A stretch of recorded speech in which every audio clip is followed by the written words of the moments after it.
જામનગરના અગ્રણી ઉદ્યોગપતિ અશોકભાઈ લાલ પાસેથી 1 કરોડ ઉધાર લેવાના પ્રકરણમાં પરત ચૂકવણીના ચેકો પરત ફરતા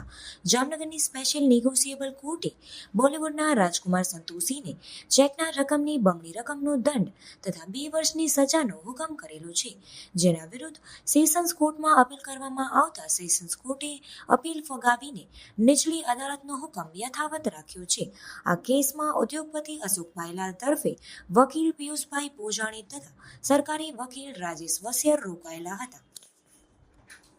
એડવોકેટ પિયુષ ભોજાણી આ કેસની અંદર અમે અશોકભાઈ હરિદાસ લાલ જે જામનગરના મોટા ઇન્ડસ્ટ્રીયલિસ્ટ છે, એમના એડવોકેટ હતા,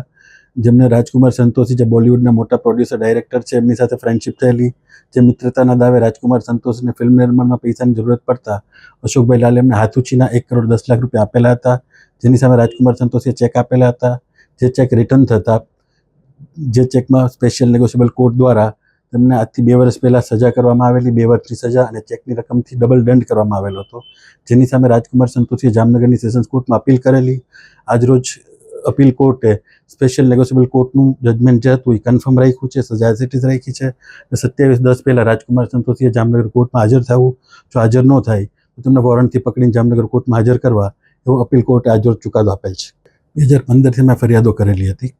એ પછી સેલિબ્રિટી હોવાથી આ સમન્સ વોરંટ ભજવા નહોતા દેતા। ઇન બિટવીન સરકાર દ્વારા એક એવો GR બહાર પાડવામાં આવેલો કે જે સિટીનો ચેક હોય એ જ સિટીમાં નેગોશિયેબલ થઈ શકે,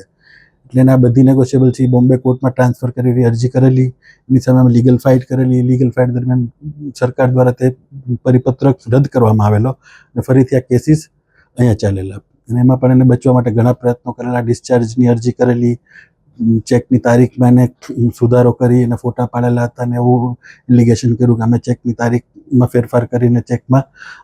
છેડા કર્યા છે, અને બીજા પણ એને ઘણા બધા બચાવ લેવાના પ્રયત્ન કરેલા હતા, પણ કોર્ટે એને કોઈ પણ બચાવના પ્રયત્ન કન્સિડર કર્યા નથી, અને જે કંઈ અમે પુરાવા રજૂ કર્યા, અમારી દલીલો, અમારી ફિનાન્શિયલ, અમારી બુક્સ ઓફ એકાઉન્ટ્સ બધું વેરીફાઈ કરી અને કોર્ટે એમને સજા ફરમાવેલ છે।